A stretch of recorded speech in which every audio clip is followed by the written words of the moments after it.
Aí, beleza, gravando aí de novo. Pessoal, então vamos continuar. Nessa segunda parte, estava falando para vocês sobre o dever de motivação. Tá? Esse conteúdo mínimo, o dever mínimo de motivação, ele foi expresso aí no parágrafo 1º do artigo 489. Tá? Veja, aqui no 489, parágrafo 1º, o legislador trouxe 6 incisos, tá? Esse rol é exemplificativo, tá? E aí, veja, qual foi a técnica legislativa utilizada aqui? Ao invés do legislador dizer o que é uma sentença motivada, o que é uma decisão motivada, o que é algo muito complicado de se dizer, como é que eu vou falar, como é que eu vou qualificar uma decisão motivada? Veja, do ponto de vista legal, como proceder isso? Veja que é uma definição difícil de se fazer a prioristicamente. Então, qual foi a técnica utilizada pelo legislador? Ao invés de ele falar o que é uma decisão motivada, ele optou por dizer o que não é uma decisão motivada. É isso que ele faz no artigo 489, parágrafo 1º. Ele traz algumas hipóteses, como eu disse, de maneira exemplificativa, do que seria uma decisão não motivada. Não motivada. Tá? E aí, no 489, parágrafo 1º, ele diz lá no inciso 1, vamos ver aí as hipóteses. Vamos abrir. Conseguem ver? Esse microfone, não sei por que fica aqui. Vamos lá, 489, olha lá. Parágrafo 1º. Não se considera motivada, fundamentada, qualquer decisão judicial. Veja que ele usa aqui a expressão genérica, qualquer decisão judicial. E aí ele vem e fala, ó, seja uma interlocutória, uma sentença ou um acordo. Então, qualquer que seja ela.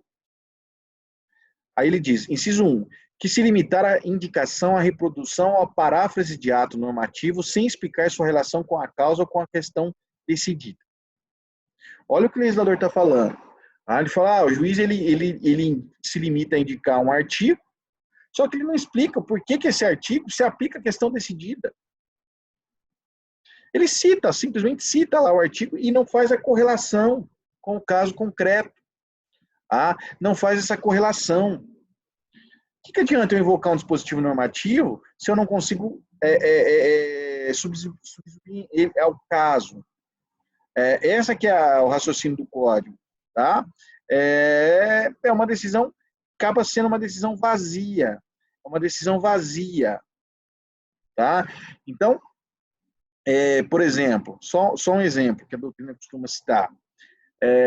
Veja, a doutrina toda diz que não se considera fundamentada uma decisão, por exemplo, do juiz que fala o seguinte, eu vou indeferir a tutela antecipada pleiteada porque não se encontram presentes os requisitos do artigo 300 do Código. Veja, ele invocou o dispositivo, mas ele não casou o dispositivo com o Código. Se a gente pegar o artigo 300 do CPC, ele vai falar do fumus e do periculum in mora, que são os requisitos da tutela antecipada. Eu tenho que ter verossimilhança, fumus boni iuris e periculum in mora. Então, veja, se eu vou invocar esse ato normativo, eu tenho que, no caso concreto, explicar por que não está presente a fumaça do bom direito ou explicar por que não se faz presente o perigo da demora. É isso que o dispositivo invoca. Ele não quer simplesmente essa invocação. Ausentes os pressupostos do artigo tal, indefiro. Veja, essa decisão é vazia de conteúdo. É vazia. Ela é uma decisão não motivada. Ok? O inciso 2 do 489, ele vem dizer o seguinte, ó. Vamos ver lá o 489, inciso 2. Opa, Código, cadê você? Aqui. Ele diz lá, ó, não se considera fundamentada a decisão judicial que empregar conceitos jurídicos indeterminados sem explicar o motivo concreto de sua incidência ao caso. O raciocínio é o mesmo com o inciso 1º, só que aqui ele está falando em conceitos jurídicos indeterminados. Vou dar um exemplo, Júlia, vamos lá. A Constituição Federal, ela fala que para fins de desapropriação tem que ser paga a justa indenização. O que é justa indenização, Júlia? Isso é um conceito jurídico indeterminado. como é que eu consigo chegar à justa indenização? Eu preciso demonstrar isso na fundamentação. Ah, eu estou desapropriando uma área que fica no centro de Goiatuba. Ó, pera lá. Justa indenização nesse caso, o valor ali de um terreno, sei lá, 300, 400, 500 mil reais, como é que eu chego nesse patamar? Eu tenho que explicar isso. É óbvio que um terreno no centro de Goiatuba, o valor dele é muito maior do que um terreno, por exemplo, que fica numa região menos valorizada, uma região que não seja central. Então, a justa indenização é algo variável, é um conceito aberto. Cada caso eu vou ter uma justa indenização. Eu preciso identificar isso no caso concreto. Outro exemplo, família, bem de família. O que é bem de família, Catiele? Veja, é um conceito jurídico indeterminado. Olha que legal. Você pode pensar, o doutor Guilherme é casado, ele tem uma família, então o imóvel dele, ele mora numa casa e essa casa é bem de família dele. Tá certo o raciocínio. Mas e se eu fosse solteiro?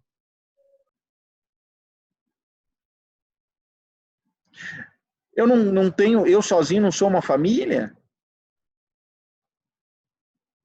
Veja, o STJ tem súmula nesse sentido. Tá? Então, a gente tem aí essa ideia de conceito jurídico indeterminado. O juiz precisa dar concretude a isso, ele precisa preencher isso linkado com o caso concreto. É isso que o inciso 2 vem dizer. O inciso 3º, na sequência, ele fala que não vai ser motivada a decisão que se presta a justificar qualquer outra decisão. Veja, esse é o típico caso de decisão genérica. É uma decisão que serve para qualquer caso. É uma decisão que ignora a especificidade do caso concreto.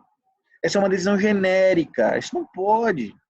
É uma decisão que serve para qualquer outro caso. O legislador não quer isso. Uma vez eu assisti uma palestra da professora Tereza, professora Tereza Rodalvin, e as mulheres vão me entender isso, as meninas da turma. Ela falava que essa hipótese aqui isso é o exemplo dela, depois vocês me falam, Catiele, me fala aí se ela tem razão.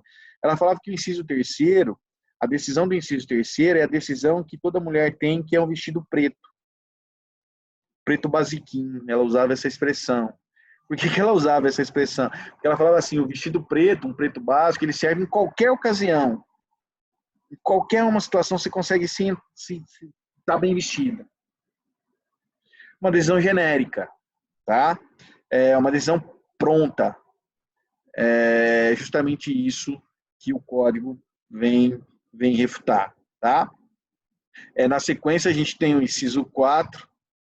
O inciso 4, ele fala lá da decisão que não empregar todos os argumentos deduzidos no processo capazes de, em tese, infirmar a conclusão adotada. Olha lá o que fala o inciso 4. Não considera fundamentada a decisão que não enfrentar todos os argumentos deduzidos no processo capazes de, em tese, infirmar a conclusão adotada. O aluno não entende o inciso 4 porque ele não sabe o que é infirmar. Alguém sabe o que significa infirmar a conclusão adotada?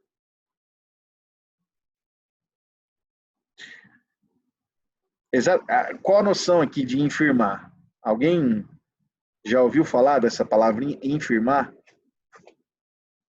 A ideia de infirmar aqui é justamente aquela hipótese em que a decisão ela poderia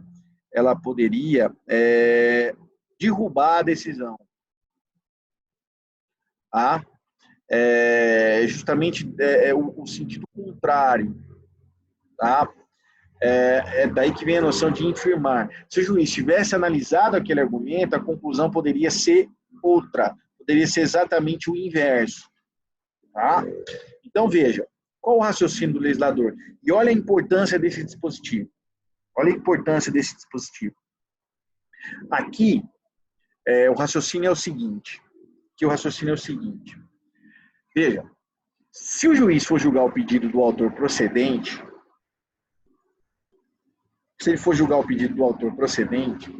todas as teses trazidas pelo réu, que poderiam levar à decisão de improcedência, o juiz tem que analisar. Todas. Todas. Então, por exemplo, para vocês entenderem, imagina que a Catiele está cobrando o Andrei, está cobrando R$5.000 do Andrei. R$5.000 do Andrei. Aí o Andrei, na contestação, ele fala: excelência, essa dívida está paga. Ah, excelência, é o seguinte, caso você entenda que a dívida não está paga, essa dívida está prescrita. Caso você entenda que essa dívida não está paga e que essa dívida não esteja prescrita, é o seguinte, ela está me cobrando juro abusivo aí. E o critério de atualização monetária que ela usou não está correto. Então está tendo um excesso aí no valor. Veja, essas 4 situações, elas foram suscitadas em contestação. Lembrando que na contestação, uma regrinha estruturante é exatamente a concentração ou eventualidade. Então, na hipótese de não acolher uma, tem a segunda, tem a terceira, tem a quarta e assim sucessivamente. Então, veja, se o juiz for acolher o pedido, for julgar o pedido da Catiele procedente, ele tem que dizer: o Andrei, é o seguinte, essa dívida não está prescrita, não.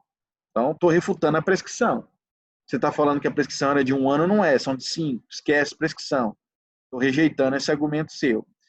Esse argumento seu de que se a dívida está paga, eu também estou rejeitando, porque você não juntou nenhum comprovante de pagamento. Então, estou refutando. Você está falando que ela cobrou juro abusivo, mas na verdade ela está te cobrando juros de 0,5% ao mês, inclusive é abaixo do que se cobra. E você está falando que a correção monetária dela está errada, mas ela está usando o INPC, que é o que se utiliza. Veja que o juiz analisou todas as teses para refutar. Por que o juiz tem que fazer isso? Porque isso é o que vai atender ao dever de motivação, e aí que eu quero que vocês entendam. Essa análise, ela dá sentido, do jeito que o código dispõe, ela dá sentido àquela ideia de contraditório como fator de influência. A partir do momento em que o código ele reconstrói isso, vamos dizer assim, ele diz que o contraditório não é apenas falar, mas sim influenciar na decisão judicial, você só consegue demonstrar que aqueles seus argumentos foram utilizados, que foram realmente examinados, a partir do momento em que o juiz conste todos eles na sentença. Porque aí você falou e foi ouvido. Porque se o juiz ignorar, você falou e você não sabe se o juiz escutou. E quando eu falo influenciar, é ter os seus argumentos levados em consideração. O juiz pode acatar ou não acatar, não interessa. Agora, o que ele não pode é ignorar os seus argumentos. Porque aí você falou e não impactou, não influenciou na construção da decisão judicial. Tá? Agora, obviamente, só para vocês entenderem, o exemplo que eu citei foi um exemplo em que a ação foi julgada procedente. Tá? Então, todos os argumentos do réu precisam ser analisados. Agora, eu vou ter situações em que o juiz não é obrigado a enfrentar todos os argumentos numa situação, por exemplo, de prejudicialidade. Tá? Vou pegar o mesmo caso aqui, o mesmo exemplo. Imagine vocês, tá? Então tá lá, a Catiele cobrando o Andrei. O Andrei alegou prescrição, pagamento, juro abusivo e índice de correção indevida. Se o juiz entender que a dívida está prescrita, ele vai julgar o pedido improcedente. Nesse caso, os demais argumentos do Andrei ficam prejudicados. Aí o juiz não é obrigado a analisar. Ele acolheu a prescrição, ele não precisa falar que está pago. Ele não precisa falar se tem ou não tem juro abusivo, nem se manifestar com relação ao índice de correção. Tá? Porque aí a gente tem uma relação de prejudicialidade. Tá bom? Nesses casos, realmente fica prejudicado. Tá? E por fim, gente, nós temos ainda 2 incisos aí do Código, do 489, parágrafo 1º, que é o inciso, que são, né, melhor dizendo, os incisos 5 e 6. O 5 e 6, ele tem muito a ver com a ideia de precedentes. Então, o legislador vem dizer, não se considera fundamentada a decisão do juiz que se limitar a invocar precedente ou súmula, sem identificar os fundamentos determinantes nem demonstrar que o caso sob julgamento se ajusta àqueles fundamentos. Então, olha que legal. A lei está falando, juiz, não adianta você sair citando ementa. Não adianta. Se você está invocando um precedente, se você está invocando um acórdão, se você está invocando uma súmula, você tem que identificar a razão de decidir desse precedente, qual foi a razão determinante, quais foram os fundamentos que levaram ao tribunal decidir daquela maneira, e, consequentemente, você tem que demonstrar que o caso que você está julgando se amolda ao caso que você está invocando como precedente. Porque se os fatos foram distintos, não adianta você invocar esse precedente. Ele não tem aplicação. O caso em julgamento é distinto. Se é distinto, a razão de decidir aqui não se aplica ao caso. Tá? Então, o legislador aqui ele quer combater aquilo que nós chamamos, a doutrina vem chamando, de fenômeno da emendarização. Tem que parar com isso. Não interessa o que a ementa diz, eu preciso entender qual foi a razão de decidir e em quais circunstâncias fáticas que aquela decisão se deu. Porque só assim é que eu vou conseguir verificar se os argumentos fáticos do precedente se amoldam ao caso que eu estou julgando. Tá? E, consequentemente, se for diferente, entra no inciso 6º. Eu não estou aplicando o precedente porque o meu caso é distinto. O que o inciso 5 e 6 diz é o que a doutrina vem dizendo, a gente precisa levar a teoria dos precedentes a sério. Não adianta ficar citando ementa, ficar citando súmula, ficar citando nada, não adianta, precisa saber aplicar precedentes. E eu só consigo aplicar um precedente se eu tenho uma comparação fática do caso anterior com o caso em julgamento. Aí tem razão de ser da aplicação do precedente. Ou melhor, da ratio decidente, do fundamento determinante utilizado no julgamento daquele caso. Tá? Do contrário, ele não tem incidência. Tá? Então é isso que o inciso 5 e 6 vem dizer. Tá? Então veja, voltando aqui, o 489, parágrafo 1º, é um rol meramente exemplificativo. Ele traz aí nuances de situações em que o legislador considera a decisão não fundamentada. Ok? Realmente me parece que é um dos dispositivos de maior importância aí do Código, são esses dois, esse 489, parágrafo 1º. Tá? E veja, olha como a coisa realmente é importante, a questão da fundamentação. O legislador disse, e aí isso está expresso no código, vocês vão ver isso lá no 9º, tomara que comigo de modo presencial, né?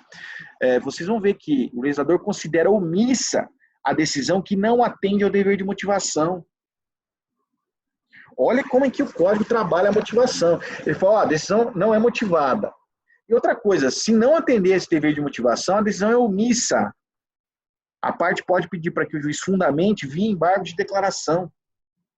E vou mais, ele fala, além de ser omissa, quando ela não atende ao 489, parágrafo 1º, além ainda vem falar que as teses vinculantes, os precedentes obrigatórios, eles têm que ser seguidos, senão a decisão continua omissa. Então, veja, é muito legal isso, porque o legislador ele dá um valor muito grande a isso. Está muito grande essa ideia de dever de motivação. Tanto que ele diz, se não atender o dever de motivação, omissão. Dá para corrigir isso via embargos. E outra, se de repente você entrou com embargo, o juiz entende que não está omissa, é possível corrigir também, anular a sentença em decorrência da omissão, quando o tribunal reconhecer a omissão. Então, você tentou suprir a omissão via embargo de declaração. O juiz entendeu que a decisão estava motivada. Você entende que não está. Você leva, então, ao tribunal essa discussão. Excelência, não atendeu o dever de motivação. O que o tribunal vai fazer? Se o tribunal entender que realmente a decisão não é motivada, ele vai cassar a decisão e vai falar, juiz, faça outra de maneira fundamentada.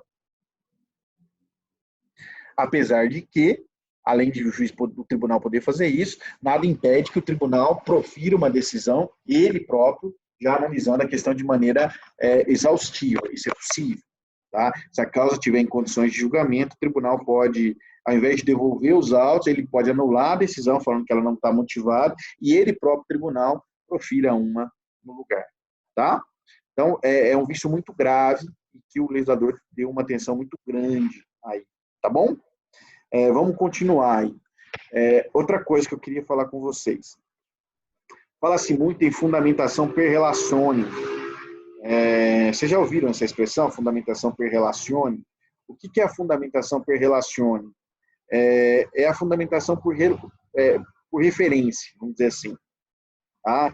É aquela fundamentação em que o juiz adota o parecer do Ministério Público, enfim.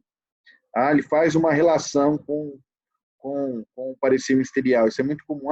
Adoto como razão de decidir o parecer ministerial constante do evento tal. Essa fundamentação per relatione, ela é muito discutida, a validade dela, enfim. Tá? Existe uma tradição nossa nesse sentido. O tribunal também é muito comum. Adota as razões de primeiro grau, enfim. Tá? Apesar de ser algo da nossa tradição, me parece que simplesmente mencionar, eu vou adotar as razões de decidir de tal folha, de tal evento, parecer tal, simplesmente dizer isso, me parece que viola o dever de fundamentação. Eu acho que isso ignora as particularidades do caso. Então, acho que isso precisa ser feito de um jeito um pouquinho diferente. Eu não gosto de fazer muito isso, não. Tá?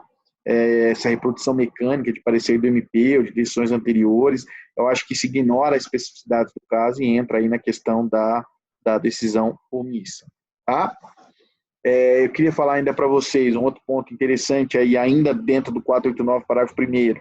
É óbvio que o 489, parágrafo 1º, ele está dirigido aos magistrados, né, porque envolve aí o dever de motivação. Só que a doutrina, ela vem construindo um raciocínio que, principalmente pautado aí nos incisos 5 e 6, que trata da invocação de precedente, de súmula, a doutrina vem entendendo que esse dever também atinge aí as partes, né? Então, veja, não adianta ficar enfiando petição inicial com 30, 40 emendas de julgado sem proceder à correlação com o caso em si.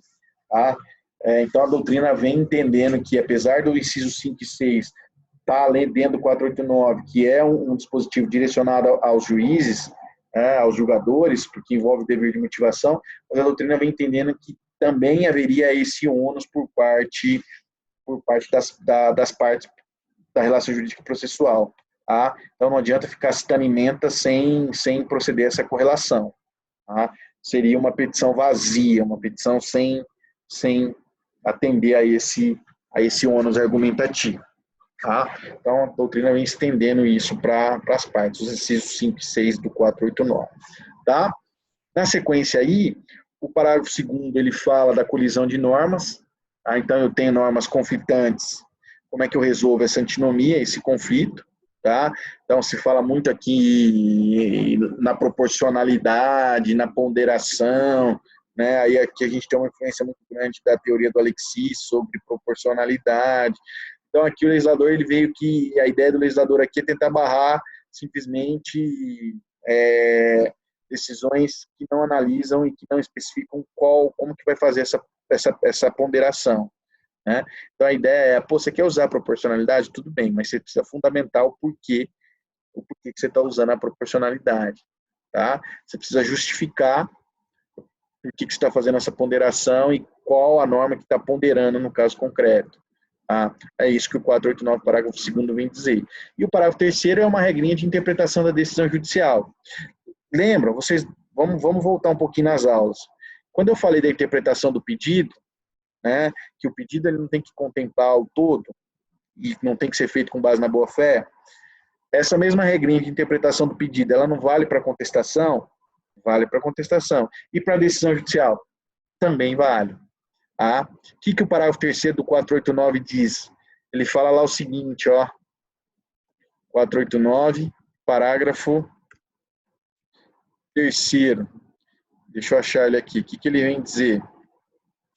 Ó, a decisão judicial deve ser interpretada a partir da conjugação de todos os seus elementos, todos eles, ou seja, o contexto, e em conformidade com o princípio da boa-fé. Então, vejam que o princípio da boa-fé objetiva, por óbvio, ele norteia a interpretação do pedido, ele norteia a interpretação da contestação e ele vai nortear a interpretação da própria decisão judicial.